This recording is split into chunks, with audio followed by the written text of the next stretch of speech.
ঘোষণা দিয়ে রাজধানীতে নিষিদ্ধ হিজবুত তাহরিরের মিছিল, পুলিশের লাঠিচার্জ, টিয়ার শেল, কয়েকজন আটক।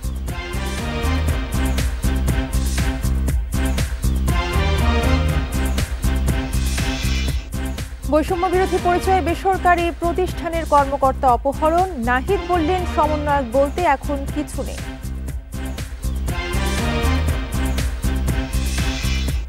মাগুরায় ধর্ষণের শিকার শিশু এখনো সংকটাপন্ন, বোনের স্বামী শ্বশুর আটক, বিচার দাবিতে থানা ঘেরাও জনতার।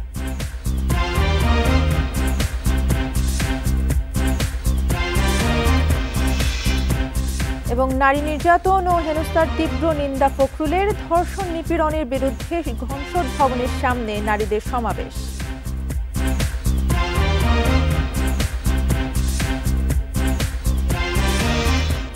স্বাগত বিরতিহীন রাত ৯টায় বাংলাদেশের সঙ্গে আছে তাসনিমে জান্নাত অর্থী। শিরোনাম শুনছিলেন, এবারে পুরো খবর। পল্টনে নিষিদ্ধ ঘোষিত হিজবুত তাহরির সদস্যদের সঙ্গে পুলিশের দফায় দফায় সংঘর্ষ হয়েছে। পরিস্থিতি নিয়ন্ত্রণে টিয়ার শেল ও সাউন্ড গ্রেনেড নিক্ষেপ করে পুলিশ। হিজবুত তাহরিরের মিছিল ছত্রভঙ্গ করে পুলিশ এ সময় বেশ কয়েকজনকে আটক করে। সাউন্ড গ্রেনেডে আহত হয়েছেন এক সাংবাদিক।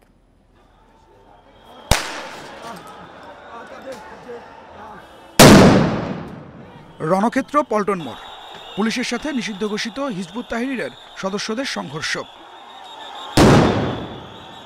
পুলিশের বাধা অতিক্রম করে নিষিদ্ধ ঘোষিত সংগঠনের মিছিল পল্টন মোড় পার হয়ে বিজয়নগর মোড়ের দিকে গেলে টিয়ার শেল ও সাউন্ড গ্রেনেড ছোড়ে পুলিশ।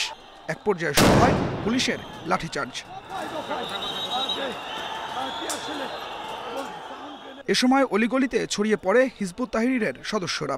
দ্বিতীয় দফায় আবার সংগঠিত হয়ে পল্টন মোড়ের দিকে আসতে থাকলে আরেক দফা সাউন্ড গ্রেনেড ছোড়ে পুলিশ। আটক করা হয় বেশ কয়েকজনকে। যারা মিছিল করার চেষ্টা করছিল আমরা তাদেরকে ডিসপার্স করেছি, আমরা সাউন্ড গ্রেনেড মেরেছি, আমরা গ্যাস গান মারছি। এরপরে মারার পরে তারা ডিসপার্সে চলে গেছে। এখন পরিস্থিতি একেবারে শান্ত। আমরা অলিগলির ভিতরে যদি কেউ থাকে সেটাও দেখতেছি, বেশ কিছু আটক আছে। মার্চ ফর খিলাফতের ঘোষণা আগেই ছিল হিজবুত তাহরিরের। নিরাপত্তা জোরদার করার কথা জানিয়েছিল আইন শৃঙ্খলা বাহিনী। তাদের চোখ ফাঁকি দিয়ে ভিন্ন কৌশল নিষিদ্ধ সংগঠনটির। জুমার নামাজ আদায় করে বায়তুল মোকাররমের সামনের সড়কে। নামাজ শেষে উত্তর গেট থেকে বের হয় তাদের মিছিল।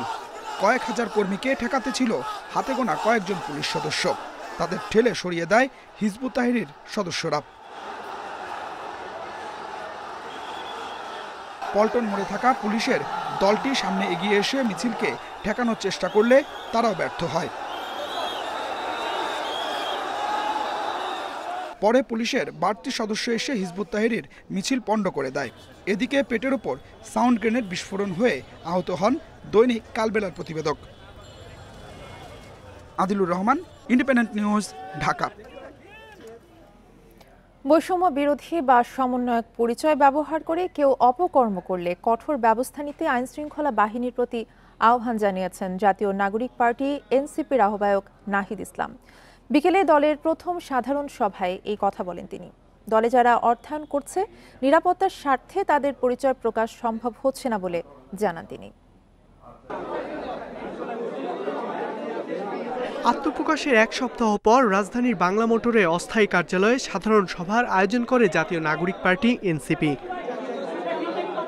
দেশজুড়ে চলমান সহিংসতায় উদ্বেগ প্রকাশ করে নাহিদ ইসলাম বলেন, নারীর নিরাপত্তা নিশ্চিতে সরকারকে কঠোর হতে হবে। এ সময় নিজ দলের নারী নেতৃত্বের ওপর সাইবার বুলিংয়ের অভিযোগও আনেন তিনি। যারা নারী সদস্যবৃন্দ রয়েছে, খুবই স্পেসিফিকভাবে তাদেরকে চিহ্নিত করে সাইবার জগতে নানা ধরনের অপপ্রচার চলছে, বুলিং চলছে এবং এক ধরনের হেনস্থার মধ্য দিয়ে তাদেরকে যাচ্ছে। এবং আমরা দেখতে পাচ্ছি যে বিগত ফ্যাসিবাদী সরকার, তাদের কর্মী, সেই সকল মানুষরা এই কার্যক্রমে অনেক বেশি যুক্ত হচ্ছেন। দলের অর্থায়নের বিষয়ে নাহিদ বলেন, নানা মহল থেকে অনেকেই অর্থায়ন করছে, কিন্তু নিরাপত্তার কারণে তাদের পরিচয় প্রকাশ করা সম্ভব নয়। যে কেউ এখানে অংশীদার হতে পারেন। আমাদেরকে কারা সহযোগিতা করতেছে আর্থিকভাবে, আমরা যদি তাদের নাম প্রকাশ করি, তারা যে কোনো ধরনের ক্ষতির শিকার হবে না, সেই নিশ্চয়তা সরকার থেকে দিতে হবে। আসলে সেই কালচার তো আসলে বাংলাদেশে এখনো তৈরি করা যায় না, কিন্তু আমরা চাই সেই কালচারটা হোক এবং সকল রাজনৈতিক দলই সেই সংস্কৃতি গ্রহণ করুক। এদিকে নির্বাচনের আগে জুলাইয়ের বিচার ইস্যুতে এনসিপির উত্তরাঞ্চলের মুখ্য সংগঠক সার্জিস আলম বলেন, নির্বাচন পিছিয়ে নেয়ার জন্য জুলাইয়ের বিচার প্রসঙ্গ আগে আনেননি তিনি। বলেন, এখনো অনেক লাশের পরিচয় মেলেনি, বিবেকবান যে কেউ আগে এর বিচারই চাইবে। আমাদের যে রাজনৈতিক দলগুলো রয়েছে, নির্বাচন কেন্দ্রিক একটা শব্দ আসলে কেন তারা শুধু নির্বাচন পিছানোর ভয়টা করে? কেন শুধুমাত্র আমাদের মাথায় একটা নির্বাচন হবে, আমরা দ্রুততম সময়ের মধ্যে ক্ষমতায় যাব, এই চিন্তাটা কেন কাজ করে? এদিকে আগামী সোমবার জুলাইয়ে হতাহতদের জন্য ও মঙ্গলবার রাজনীতিবিদ ও বিশিষ্ট জনদের জন্য ইফতারের আয়োজন করেছে এনসিপি। একটি ইফতার মাহফিলের আয়োজন করা হয়েছে। ইকরামুল কবির, ইন্ডিপেন্ডেন্ট নিউজ, ঢাকা। সকল শহীদ পরিবার। মাগুরায় বোনের বাড়িতে বেড়াতে গিয়ে ধর্ষণের শিকার শিশুটির অবস্থা এখনও সংকটাপন্ন। তাকে ঢাকা মেডিকেলে ভর্তি করা হয়েছে। এদিকে এই ঘটনায় দুপুরে সদর থানা ঘেরাও করে ধর্ষণের বিচার দাবিতে বিক্ষোভ করে স্থানীয় জনতা। পরে সেনাবাহিনীর সহায়তায় পরিস্থিতি শান্ত হয়।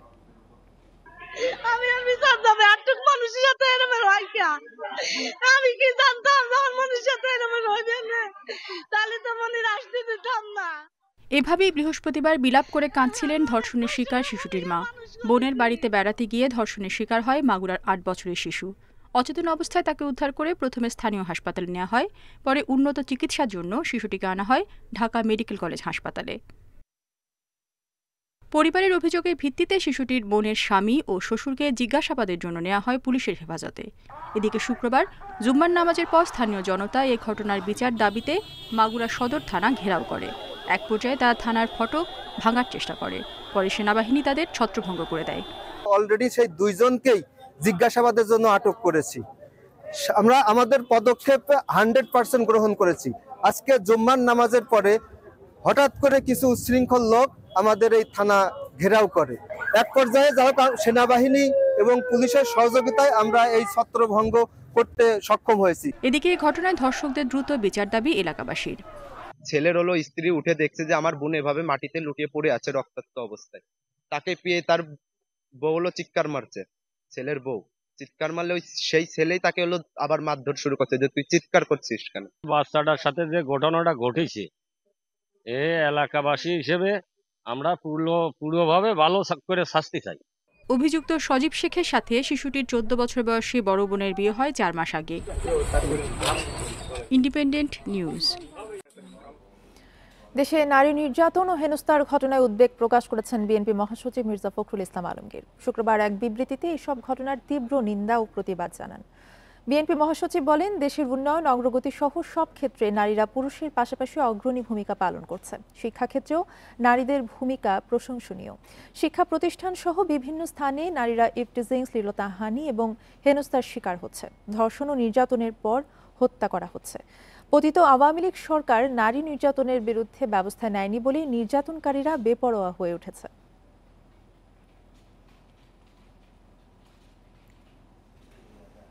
নির্বাচন কমিশন ঠিকভাবে কাজ করলে ডিসেম্বর 9, জুন, জুলাই জাতীয় নির্বাচন সম্ভব বলে মনে করেন বিএনপির যুগ্ম মহাসচিব রুহুল কবির রিজভী। অযথা দেরি করলে জনগণের অনাস্থা আসবে বলেও মন্তব্য তার। সকালে রাজশাহীর ভুবন মোহন পার্কে ছাত্র জনতার আন্দোলনের শহীদ পরিবারদের সাথে সাক্ষাৎ এবং দোয়া অনুষ্ঠানে তিনি এসব কথা বলেন। জানান, জনগণ নির্বাচনের জন্য মুখিয়ে রয়েছে। জাতীয় নির্বাচনের আগে অন্য কোনো নির্বাচন বিএনপি মানবে না বলেও জানান এই বিএনপি নেতা। তার অভিযোগ, ফ্যাসিস্ট হাসিনা যা খুশি তা করে দেশকে ধ্বংসের দিকে নিয়ে পালিয়ে গেছে।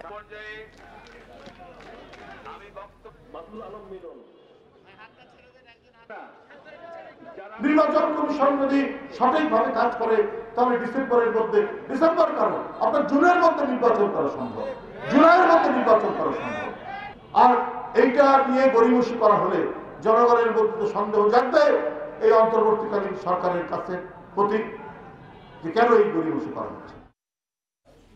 যে কোনো জায়গায় অপ্রীতিকর ঘটনা ঘটলেই দুরভিসন্ধিমূলকভাবে ছাত্রদলের নাম জড়ানো হচ্ছে বলে মন্তব্য করেছেন সংগঠনের সভাপতি রাকিবুল ইসলাম। শুক্রবার এক প্রেস বিজ্ঞপ্তিতে তিনি জানান, রাজধানীর নর্থ সাউথ বিশ্ববিদ্যালয় এলাকায় জাতীয় নাগরিক পার্টির নেতা সার্জিস আলমের ওপর ছাত্রদলের হামলার অভিযোগ সম্পূর্ণ ভিত্তিহীন। বিজ্ঞপ্তিতে দাবি করা হয়, গেল 5 মার্চ সার্জিস তার সংগঠনের কর্মী সমর্থকদের নিয়ে বসুন্ধরা এলাকায় গেলে বেসরকারি বিশ্ববিদ্যালয়ের শিক্ষার্থীরা তার উদ্দেশ্যে স্লোগান দেন। এ সময় সার্জিসের সঙ্গে নর্থ সাউথ বিশ্ববিদ্যালয়ের শিক্ষার্থীরা বাকবিতণ্ডায় জড়িয়ে পড়েন। নাগরিক পার্টি এবং গণতান্ত্রিক ছাত্র সংসদের কমিটি নিয়ে ঢাকা বিশ্ববিদ্যালয় ও বেসরকারি বিশ্ববিদ্যালয়ের শিক্ষার্থীদের বিরোধ থেকেই দুপক্ষের সংঘাত বলেও দাবি ছাত্রদলের।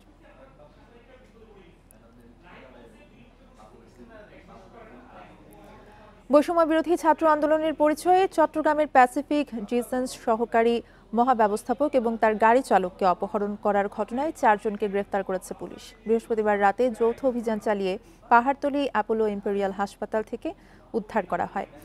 পুলিশ জানায়, গতকাল রাতে নগরের আকবর শাহ থানার প্রভাতী স্কুলের আবাসিক এলাকার বাসা থেকে আবেদিন আল মামুন ও তার গাড়ি চালক জুয়েলকে অপহরণ করা হয়। এ সময় তাদের জিম্মি করে নগদ 5 লাখ টাকা ও 15 লাখ টাকার চেক নেয় অপহরণকারীরা।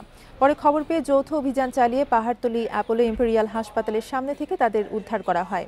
এই ঘটনায় নগরের বিভিন্ন স্থানে অভিযান চালিয়ে টাকা সহ 4 জনকে গ্রেফতার করা হয়। বাকিদের ধরতে অভিযান অব্যাহত রয়েছে।